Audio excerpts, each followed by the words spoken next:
Y en sexto lugar, la Asturias del 2033 será una Asturias orgullosa de su historia y su cultura. Antes dije, me lo escucharon, que no concibo presidir el Principado y avergonzarme del patrimonio cultural o histórico. Lo decía también la vicepresidenta, soy un apasionado de la historia. Este mandato nos hemos dedicado también a ello. Desde el 1300 aniversario de Covadonga, a la celebración del 25 de mayo de 1808, cuando Asturias declaró la guerra a Napoleón y allí nació nuestra bandera, o la conmemoración del 40 aniversario del Estatuto de Autonomía.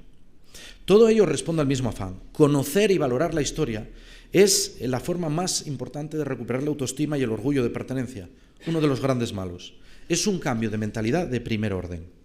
Y es que el desdén a la manifestación cultural de Asturias, a sus tradiciones, incluidas las lenguas de Asturias, es propio de que no confían en esta tierra.